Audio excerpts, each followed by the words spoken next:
नमस्कार विद्यार्थी मित्रांनो, मी रोहित जाधव पुन्हा एकदा एकाग्र अकॅडमीच्या युट्यूब चॅनलवर तुमच्या सगळ्यांचं स्वागत करतोय। तर आपण राज्यसेवा प्रिलियमसाठी पेपरची जी सिरीज चालू केलेली त्यामध्ये 21 चे PYQ झाले, 22 झालं, 23 झालं, आता हा 24चा पेपर। तर पहिला प्रश्न फिजिक्सचा दिसतोय एकदम सोपा। वर फेकलेल्या कणाची गती 0 असते परंतु त्याचे त्वरण। आता एक मजा बघा, परंतु हा शब्द किती महत्वाचा आहे। वर फेकलेल्या कणाची गती 0 असते परंतु, परंतु म्हणजे बट, मग 0 असते परंतु असं वाक्य बनेल का? 0 असते परंतु त्वरण पण 0 असते, त्यामुळे 0 तर उडणार। मग गुरुत्वाकर्षण एवढे त्वरण 1 असते, अनंत असते। तर आपल्याला माहितीये एखादी वस्तू वरून खाली येत असते त्यावेळेस गुरुत्व त्वरण, ज्याला की आपण स्मॉल जी म्हणतो, या स्मॉल जी ची व्हॅल्यू असते 9.8 मीटर पर सेकंड स्क्वेअर। मग गुरुत्वाकर्षण एवढे त्वरण त्याच्यामध्ये निर्माण होत असते, त्यामुळे मग याचं उत्तर आहे 3। तर हा प्रश्न इझी फिजिक्स या कॅटेगरीमध्ये आपण याला घेऊ शकतो, फिजिक्सचा इझी प्रश्न। चला आता नेक्स्ट क्वेश्चन बघूयात आपण। खालीलपैकी कोठे बर्नौली समीकरणाचा उपयोग नाही? तर या प्रश्नाचं डायरेक्ट उत्तर वरीलपैकी कोणतेही नाही। यामध्ये जास्त काय विचार करण्यासारखं नव्हतं। हे असे जे प्रश्न असतात हे आउट ऑफ द बॉक्स येतात। आता तुम्हाला PYQ मी करवत होतो, तर मी लास्ट इयरच्या एका PYQ मध्ये म्हटलेलं की बर्नौलीचे समीकरण त्यांनी दिलेलं, पण तो क्वेश्चन रद्द झालेला हॅश।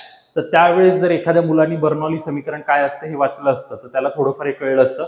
पण अशा प्रश्नांना मी डिफिकल्ट मध्येच टाकेल, कारण कुठल्या कुठल्या यंत्रात कुठलं कुठलं समीकरण आहे हे एवढं कोणाला पाठ नसतं। वरीलपैकी कोणतेही नाही याचं उत्तर आहे। त्यानंतर आपल्याला दिलेले खोलीतील तापमान 300 K वस्तूद्वारे उत्सर्जित होणाऱ्या औष्णीय प्रारणासाठी महत्वपूर्ण योगदान तरंगलांबी किती असते? आता हे प्रश्न ट्रान्सलेटेड प्रश्न आहेत, त्यामुळे मराठीमध्ये पटकन क्लिक होत नाही। इंग्लिशमध्ये जर वाचलं, at room temperature what is the significant contribution wavelength for the thermal radiation emitted by a body. म्हणजे आता रूम टेम्परेचरवर मी बसलोय, आता माणूस पण एक थर्मल बॉडीच आहे, माणसाच्या शरीराचं तापमान 37°C असतं, तर आपल्या बॉडीतनं रेडिएशन्स बाहेर पडत असतील तर ते किती नॅनोमीटरचे असतात हा प्रश्न आहे। आता इथे बघा, या प्रश्नाला पण मी डिफिकल्ट मध्ये घेईल, कारण हे पाठ असल्याशिवाय मुलगा डायरेक्ट उत्तर देऊ शकत नाही। आता जर पर्यायाकडे बघितलं, तुक्का मारायचा असेल तर 500, 9, 550, 1500, 3000 सगळे 5, 5, 5 दिसतात। हे 500, 1500, 300 हे जरा लेवलला आहे, हा एकदम ऑड नंबर दिसतोय। म्हणजे हे जे मी सांगतोय हे पूर्ण परीक्षेमध्ये सगळ्या प्रश्नांना लागू होईल असं नाही, पण या प्रश्नामध्ये काहीच समजत नाही तर अशा वेळेस आपण हे करू शकतो। जर तुमचा अटेम्प्ट खूपच कमी झाला तर कसं असतं, चान्सच नसतो थोडा पण पास होण्याचा, त्यामुळे कधी कधी अटेम्प्ट खूप कमी होत असेल तर अशी रिस्क घ्यावी लागेल थोडी थोडी। चला, तर हे तिन्ही फिजिक्सचे प्रश्न होते। पहिला इझी होता, दुसरे 2 डिफिकल्ट होते। खालीलपैकी कोणते वाक्य चुकीचे आहे? केमिस्ट्रीचा क्वेश्चन आलेला आहे। अणुकेंद्रक प्रोटॉन न्यूट्रॉनचे बनलेले असते। परफेक्शन माहिती आहे ना तुम्हाला, चुकीचे शोधायचंय। इथे मुलगा म्हणतोय हा सर बरोबर आहे, बरोबर आहे, पण मग एक वालं उत्तर पाहिजे। एक वालं उत्तर नाही पाहिजे, चुकीचं म्हटलंय ना, त्यामुळे इथे जे एक वाले ते कट झाले आपले। आता प्रोटॉनवर धनभार असतो माहितीये की सगळ्यांना, मग 2 वाला पण कट झालं, म्हणजे एकच पर्याय उरला, पर्याय क्रमांक 4। इलेक्ट्रॉनवर ऋणभार असतो, न्यूट्रॉनवर धनभार। चुकलं, न्यूट्रॉनला नाव न्यूट्रॉन पडले कारण तो न्यूट्रल असतो, कुठल्याही प्रकारचा भार नसतो। केमिस्ट्री इझी, केमिस्ट्री इझी मध्ये हा प्रश्न आपल्याला घ्यावा लागेल। खालील विधाने सत्य की असत्य ते लिहा। चला, हा तर आपला प्रश्न कितीतरी वेळा रिपीटच होतो। मी तुम्हाला सांगितलेले ध्वनी, प्रकाश, विद्युतधारा हे टॉपिक्स करायचे, हे येतातच। आवाजाच्या प्रसारासाठी माध्यमांची गरज असते। Perfection, medium is required for sound propagation. आवाजाच्या वारंवारतेचे हर्ट्ज हे एकक आहे, फ्रिक्वेन्सी हर्ट्ज मध्ये मोजतात, सगळ्यांना माहितीये। आवाजाची तीव्रता डेसिबल मध्ये मोजतात, तिन्ही बरोबर आहेत। झाला पर्याय क्रमांक 1, 1, 2, 3 बरोबर आहे। डायरेक्टली ॲज इट इज सगळं आपल्या नोट्स मधलं आहे।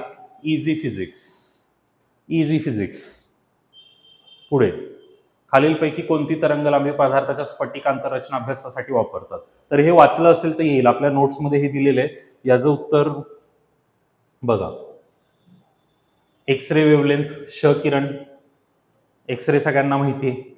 लीफ ब्लॉइट ऑफ वीट हा रोग खालीलपैकी कोणत्या बुरशीच्या संसर्गामुळे प्रसारित होतो? वीट आपण हा प्रश्न PYQ मध्ये बघितलेला, गव्हावर पडणारा आजार ट्रिटिसिना। ट्रिटी नावावरनं वीटचं मी तुम्हाला म्हटलेलं की वीटचं शास्त्रीय नाव बघा, त्याच्यावरनं तुम्हाला समजून जाईल। हे 2 तर कट झाले, या दोघांमध्ये ट्रिटी शब्द होता, तर हे त्याचा आन्सर आहे। तर हा काय, बायोलॉजी। तर याला मॉडरेट आपण घेऊ शकतो, मॉडरेट बायोलॉजी। याला मॉडरेट फिजिक्स घेऊ शकतो, कारण माहित असल्याशिवाय याचं काय करू शकणार नाही। चला बघून घ्या एकदा पुढचे प्रश्न। घेण्याआधी कोणाला काय डाऊट असेल तर सांगा मला. चला नेक्स्ट क्वेश्चन. कोणत्या विभागातील वनस्पतींना वनस्पती सृष्टीचे उभयचर असे म्हटले जाते? सिंपल, थॅलोफायटा, ब्रायोफायटा, टेरिडोफायटा शिकवलेले आपल्या नोट्समध्ये ॲज इट इज आहे. काय उत्तर आहे? ब्रायोफायटा. थॅलो, ब्रायो आणि टेरिडो. तर टेरिडोफायटा. टेरिडोफायटाची स्पेलिंग लिहित असताना पी वापरतात, हे बघा इथे दिसतंय उच्चारमध्ये. तर हा जो मी लक्षात ठेवायला ट्रिक पण काय सांगितली, 3 आपण वर्गीकरण करतो. तर उभयचर, उभयचर म्हणजे आपण काय म्हणतो की जो ॲम्फिबिया आहे, जो पाण्यात पण राहतो आणि जमिनीवर पण राहतो. तर मी काय म्हटलं, मिडल घ्या, तिघांच्या मधला ब्रायोफायटा. आणि याला उभयचर का म्हणतात? कारण याला प्रजननासाठी पाण्याची आवश्यकता असते म्हणून. बाकी टेरिडोफायटा, अनावृत्ती, याच्यावरती पण प्रश्न येऊन गेलेले. जिम्नोस्पर्म, अनावृत्ती म्हणजे ज्यांचे बिया आवरणाच्या बाहेर असतात. आवृत्त बीजी म्हणजे बिया आवरणामध्ये असतात, म्हणजे हे फळे असलेले, हे फळे नसलेले, यांना फुलं असतात पण फळं नसतात. म्हणजे सगळं शिकवलेलं आहे. आता तेच सगळं परत रिपीट नाही करत, हे जस्ट आपल्याला PYQ डोळ्याखालनं घालायचे, त्यासाठीची ही सिरीज आहे. चला, DNA अनुषंगाने 4 विधानं आता आपल्याला दिलेली आहेत. आता इथे तुम्हाला ही विधानं बघताना आता ही 2 सेम दिसतात, ही 2 सेम दिसतात. म्हणजे ॲट अ टाइम 4ही विधानं तर बरोबर येणार नाहीत. मग सगळ्यात पहिले सगळ्यात कुठला एक कट होतोय त्याच्याकडे फोकस करा. तर या 2 साखळ्या एकमेकांशी पूरक नसून, हा पूरक असून, इथे पूरक आहेत, पूरक नसून म्हणजे डी कट होणार आहे. डी कट झालेला आहे म्हणजे हे 2 कट झालेले आहेत. म्हणजे तुमच्याकडे AB आणि AC. आता ही 2 समान वाक्य कसं काय एकत्र बरोबर येतील? इथे लिहिले डीएनएची संरचना 2 लांब न्यूक्लिओटाइड शाखांनी बनलेली, आणि इथे लिहिले डीएनएची संरचना 2 लांब न्यूक्लिओसाइड. आता कॉमन सेन्स आहे, ए तर दोघांमध्ये कॉमन आहे, तर ए हा परफेक्ट आहे, त्यामुळे हा कट होणार. म्हणजे हा प्रश्न ज्याला फक्त हा पूरक नसूनचा जरी मुद्दा कळला असला तरी डायरेक्ट सॉल्व्ह करू शकलो असतो आपण. आता तो ब्रायोफायटावाला इझी बायोलॉजी होता, हा पण मी इझी मध्येच घेणार आहे. Easy biology. डीएनए आपल्या नोट्समध्ये हे सगळं दिलेलं आहे. सायटोसिन, थायमिनच्या जोड्या बिड्या सगळं त्या डिटेलमध्ये तुम्हाला माहिती आहे. ती बायहेक्झिकल ती जी रचना असते त्याच्यामधलं सगळं सर्पिलाकार आकार असतो. म्हणजे आपल्याला माहिती आहे ना, हे असा आकार जो असतो, आणि मग त्याच्यामध्ये ह्या अशा जोड्या असतात. RNA मध्ये सिंगल असतं, याच्यामध्ये DNA मध्ये डबल असतं.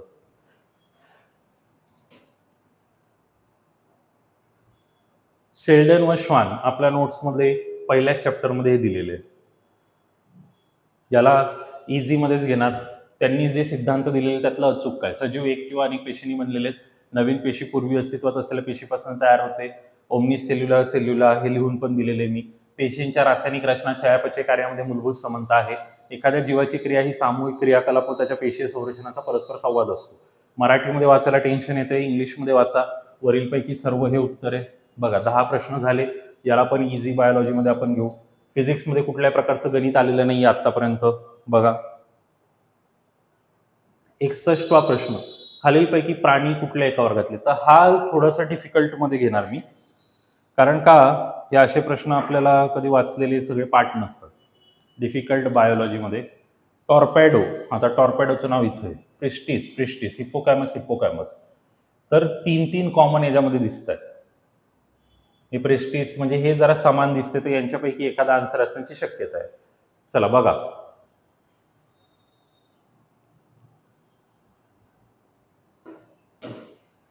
तर काय आता अजून कोण दिसते तुम्हाला? इथे बघा, ॲनाबस, ॲनाबस. तर हे बरोबर आहे. त्यांनी कन्फ्युजन, हे कॅलोटस वालं एक तर इथे दिलेलं, तर हे वेगळं होतं.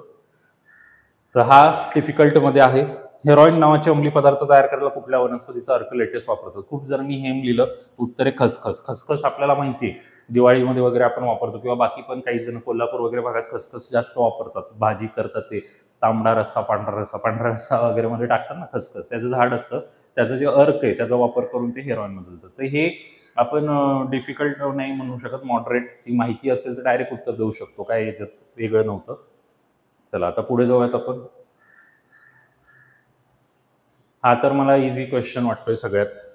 जोड्या लावा, हे तर कोणाला पण माहिती आहे. त्यांनी आणि असं म्हटलं की हात पाय यांच्या हाडांचे, आता जसं कसं आता हा कोपर आहे, तर कोपर सारखा आपल्या पायामध्ये काय असतं? गुडघा.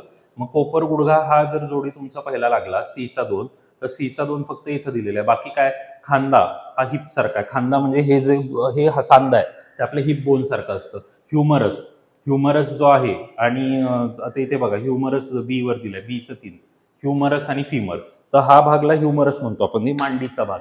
आणि रेडियस आणि उलना म्हणजे तो हा वाला भाग, टिबिया फ्युबिया वाला. तर तो वाला भाग तुम्हाला याच्यावरनं डायरेक्ट जोड्या लावायचं उत्तर येतं. चला पुढे.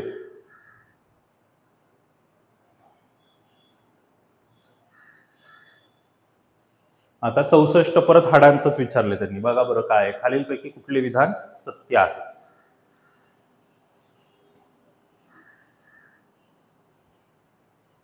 मानवी शरीरात एकूण 208. तिथंच गेलं.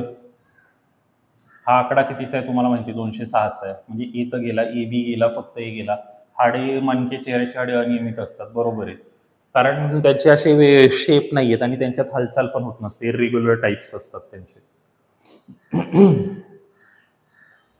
रासायनिक अभिक्रियेचा दर हा, चला याला ना हे इझी बायो मध्ये घेणार मी आणि वरचा पण इझी बायो. ओके. रासायनिक अभिक्रियेचा दर, आता केमिस्ट्री आलं परत बघा. रासायनिक अभिक्रियेचा दर हा अभिक्रियाच्या सहनतीच्या प्रमाणात बदलतो. वाढवली की कमी होतो. सहनती वाढवल्यावर कमी कसं काय होईल? जेवढं तुम्ही कॉन्सन्ट्रेटेड घ्याल तेवढं भारी. म्हणजे बी तर चूक आहे. बी कुठल्या इथं उडवला बीला. चला अजून काय म्हटले, तापमान वाढवले की कमी. तापमानाने कमी कसं काय होणार आहे? डीला पण उडवला. आता काय राहिलं, अभिक्रियाकारकाचा सहनतीच्या प्रमाणात बदलतो. तापमान वाढवले की वाढतो. तापमान वाढवलं की वाढतो, बरोबर आहे. आणि हे पण मग सी बरोबर घेतला तर हे तर डेफिनेटली डायरेक्टच बरोबर येणार ना तुमचा, एकाला बरोबर केलं तर. चला पुढे.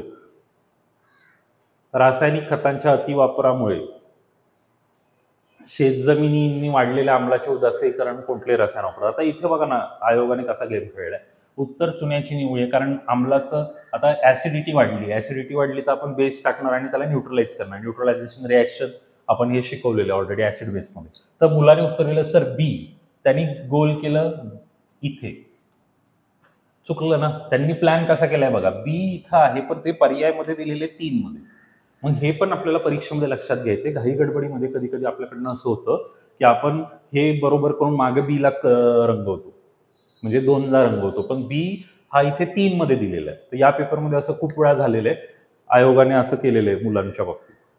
पण बाकी पेपरच्या तुलनेमध्ये हे जरा बघितलं, आता हा पण इझीमध्ये घेऊ शकतो आपण, इझी केमिस्ट्रीमध्ये.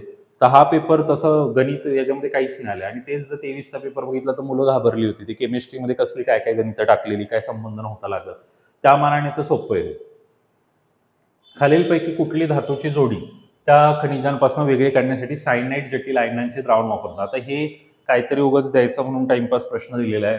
हा डायरेक्ट तुम्ही सोडून देऊ शकत होता. डिफिकल्ट केमिस्ट्रीमध्ये याला घेऊ शकतो आपण. तर याच्यामध्ये एयू आणि एजी म्हणजे हे त्याचं उत्तर आहे. एयू म्हणजे आपल्याला ऑरम सोनं आणि एजी म्हणजे अर्जेंटियम म्हणजे चांदी, फक्त सी. तर इथे पण प्लॅन काय केला, इथे सी लिहिलं, मुलांनी क्लिक केलं सी, पण तिथं होतं एन आणि एच. तर ह्याचं उत्तर फक्त सी, पण पर्याय क्रमांक 2 होतं. ते इथे लक्ष द्यायचंय. आता हा पेपर झाल्यानंतर एक आपण असं लेक्चर घेऊ त्याच्यामध्ये संभाव्य प्रश्न मी घेणार आहे. ते लेक्चर पण बघा तुम्ही, तुम्हाला त्याचा फायदा होईल. आणि खूप सारे मुलं जे म्हणतात की राज्यसेवाचे कंबाईनवाल्यांनी का बघू, तर तुम्ही बघा ब्रायोफायटावाला प्रश्न कंबाईनमध्ये आलेला आहे, वीटवाला प्रश्न कंबाईनमध्ये आलेला आहे. तर हे प्रश्न कंबाईनमध्ये पण येतात.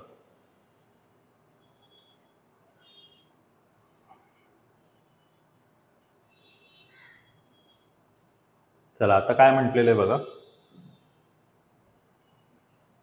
खालील रासायनिक अभिक्रिया कुठल्या प्रकारात मोडते? आता तुकडे झाले म्हणजे काय? अपघटन. एकाचे अनेक तुकडे झाले. संयोग म्हणजे आपण म्हणतो अनेकांपासून एक. अपघटन सरळ सरळ आहे, सी दिलेले. अपघटन अभिक्रिया. उष्मादायी नाहीये ही, उष्णता दिली नाहीये, उष्णता ग्रहण केलेली आहे, त्यामुळे हे उडलं. विस्थापन मध्ये एक चेंज होतो, तसं नाहीये. प्रकाशचा तर काही संबंध नाहीये, फक्त सी. चला आता खाली काय दिलेले आहे, कोणत्या समस्थानिकाला जड हायड्रोजन म्हणजे D2O वाला ड्यूटेरियम असतं, म्हणजे 2 येईल. चला दाखवतो परत प्रश्न. तर ह्याला पण इझी मध्ये घेणार मी, इझी केमिस्ट्री. हा पण इझी केमिस्ट्री बघा.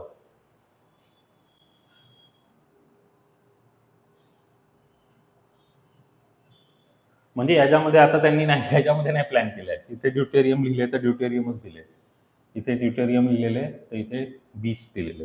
आता हे तेल आणि चरबीमधली असंतृप्तता मोजण्यासाठी वापरतात. तर हा इझी आहे, कारण तुम्हाला माहिती आहे जड पाण्याचं मी एक्झाम्पल पण दिलेलं आहे. आपण न्यूक्लिअर रिॲक्टर्समध्ये जड पाणी वापरतो, D2O. तर D2O मध्ये ड्यूटेरियम हे आणि हे आपलं ऑलरेडी समस्थानिकांमध्ये शिकवून झालेले. Protium, deuterium, tritium. प्रोटियम म्हणजेच कोण? हायड्रोजन. हा 1 वाला, हा 2 आणि 3 वाला. तर नॉर्मल पाणी आपलं असतं H2O.